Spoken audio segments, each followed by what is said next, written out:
Permainan baru pun dimulai. Para pemain digiring ke arena. Junhee yang bingung harus bagaimana dengan bayinya, memutuskan membawanya serta. Guhuna menawarkan bantuan dan berjanji akan melindungi mereka berdua. Junhee mengaku takut sendirian, dan bahwa punya bayi ternyata tidak memberikan makna hidup seperti yang ia harapkan, justru sebaliknya. Di ruang VIP, para petinggi mulai bertaruh apakah Junhee akan bertahan.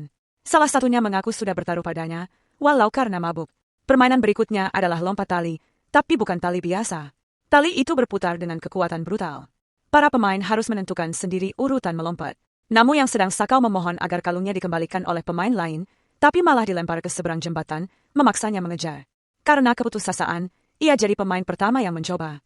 Saat ia membuka kalungnya, isinya kosong. Kebingungan dan terkejut, ia terkena tali dan terlempar ke jurang. Guihan berhasil melintasi jembatan sambil menggendong bayi. Awalnya sulit, tapi ia mulai menguasai tekniknya dan sampai dengan selamat.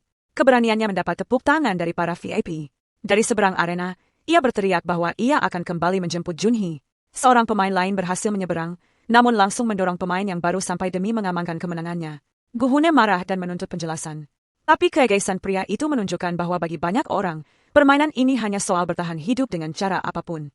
Tantangan lompat tali terus berlanjut, menjadi semakin brutal dan emosional. Pemain nomor 96 mulai menyingkirkan siapapun yang berhasil melintasi jembatan demi keuntungan pribadi. Jumlah pemain pun berkurang drastis. Beberapa jatuh saat mencoba melompati tali, lainnya dieliminasi oleh nomor 96. Ia mengatakan kepada Guhan bahwa jika mereka berdua yang tersisa, mereka bisa memilih tombol X saat voting dan membawa pulang uang. Tapi Guihan menolak mentah-mentah rencana itu. Waktu terus berjalan, situasi di jembatan semakin kacau. Para jutawan Betos justru semakin bersemangat menyaksikan tontonan berdarah itu. Guhuna memohon kepada pemain nomor 96 untuk berhenti membunuh pemain lain, bahkan mengancam akan mendorongnya dari jembatan jika terus seperti itu. Sementara itu, Junhee mencoba berlatih melompati tali meski cedera di pergelangan kakinya membuatnya nyaris tak bisa bergerak. Mongi datang menyemangatinya, mendorongnya untuk mencoba. Tapi Junhee justru meluapkan amarahnya, menuduh Mongi sebagai pembunuh Hyunju, wanita yang pernah menyelamatkan dia dan bayinya. Mongi bersikeras itu bukan niatnya. Ia mengatakan semua itu kecelakaan, dan bahwa dia hanya ingin melindungi mereka. Ia berharap mereka bisa keluar bersama dan hidup bahagia seperti keluarga. Ia memohon agar Junhee memberinya kesempatan membantu, tapi Junhee menunjukkan betapa parahnya cedera kakinya dan bertanya apakah Mongi serius ingin menggendongnya menyeberang. Ia juga menyebutkan bahwa bayinya sudah berada di seberang dan bahwa ia tak ingin Mongi mendekati anaknya, bahkan melihatnya pun tidak. Pemain nomor 96 lalu menyerang Guihan dan berusaha mendorongnya ke jurang. Dalam perkelahian sengit itu, Guihan berhasil menusuk mata pemain 96 dan mendorongnya kembali ke jembatan. Akhirnya, tali yang berputar menghantam tubuh pemain 96 dan melemparkannya ke jurang, memastikan bahwa ia tereliminasi. Kini, Guihan menghadapi tantangan besar, menemukan Junhee dan membawanya melintasi jembatan dengan aman. Junhee bangkit berdiri. Guihan berteriak agar ia tetap di tempat dan menunggu dijemput. Namun Junhee berteriak balik, menyuruh Guihan untuk tidak kembali karena itu hanya akan membahayakan nyawanya dan meninggalkan bayi tanpa perlindungan. Sebaliknya, ia memohon agar Guihan bertanggung jawab merawat anaknya. Dalam momen yang memilukan, Junhee membuat keputusan tragis, melompat dari atas dan mengakhiri hidupnya seketika. Di tempat lain di pulau, Gungok dan No Yule berusaha kabur. Sementara itu, para jutawan Betos berdiskusi. Sebagian menganggap keputusan memasukkan bayi ke dalam permainan sebagai langkah jenius, walau ada juga yang sangat menentangnya. Pemimpin mereka menyatakan bahwa bayi itu akan menjadi pemain nomor 22 pada babak berikutnya, menggantikan ibunya. Ia mengklaim bahwa jika sang bayi ikut bermain, pemungutan suara dan permainannya akan jauh lebih menarik. Tak lama kemudian, dua pemain berdebat soal memilih tombol X di ronde berikutnya agar mereka bisa membagi uang hadiah secara adil di antara yang tersisa. Tapi percakapan mereka terpotong ketika para penjaga masuk dan mengumumkan bahwa hanya tersisa 9 pemain dan total hadiah kini membengkak, masing-masing akan mendapat lebih dari 4 miliar won. Para pemain protes, mengatakan bahwa jumlah mereka hanya 8. Tapi para penjaga menjelaskan bahwa bayi kini dihitung sebagai satu pemain tambahan. Hal ini membuat Guhuna berada di posisi sulit bersama bayi. Apalagi saat pemain lain mulai mendekat, jelas berniat menyingkirkan bayi itu. Penjaga segera turun tangan dan menghentikan mereka. Sementara itu, Wachok masih dikurung. Ia mengatakan pada polisi bahwa Kapten Park adalah kepala dari organisasi kriminal dan bahwa semua bukti tersimpan di rumahnya. Tapi polisi itu tampak ragu, mengatakan bahwa kostum para penjaga terlihat kekanak-kanakan dan siapapun bisa menyimpan uang dalam koper. Maka Wook menunjukkan foto Kapten Park sedang berdiri bersama perekrut pemain untuk permainan. Meski begitu, polisi menunjukkan bahwa sang perekrut tidak punya catatan kriminal, hanya satu pelanggaran kecil, sementara Weo punya beberapa catatan kriminal sendiri.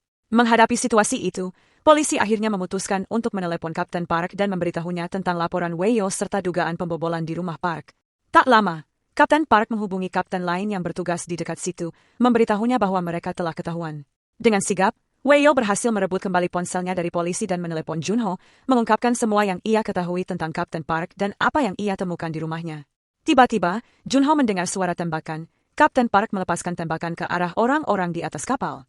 Junho berlindung dan mengambil beberapa anak panah. Ia menembakkan satu dan berhasil melukai Kapten Park. Sebelum meninggal, Park menolak memberitahukan lokasi pulau, tapi mengakui bahwa ia pernah menyelamatkan nyawa Junho atas perintah orang lain. Beberapa detik kemudian, ia tewas. Menjelang permainan final, seorang penjaga memberitahu para pemain bahwa mereka akan diizinkan memilih siapa yang akan dieliminasi selama pertandingan.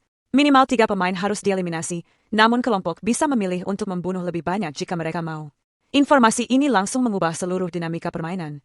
Para pemain mulai menyusun rencana untuk menyingkirkan pemain lain. 6 dari mereka membentuk aliansi gelap dan sepakat untuk mengincar Gune, Bai, dan Minsu, yang mereka tuduh sebagai pecandu narkoba.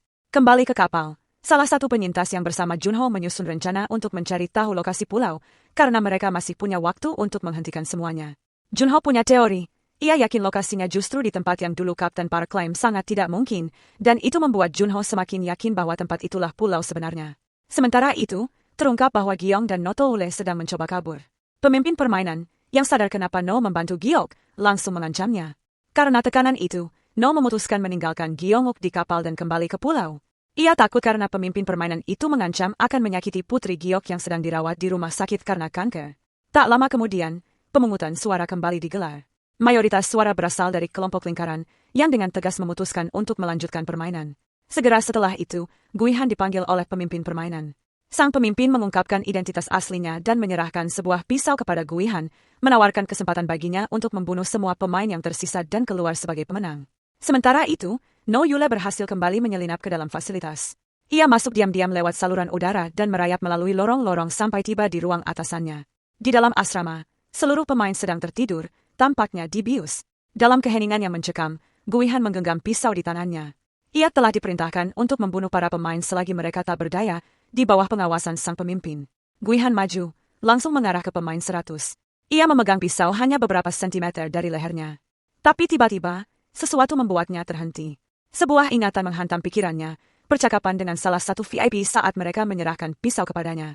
Dalam benaknya, ia melihat gambaran berdarah, dirinya sendiri menusuk para pemain yang sedang tidur satu persatu, setiap tusukan lebih brutal dari sebelumnya.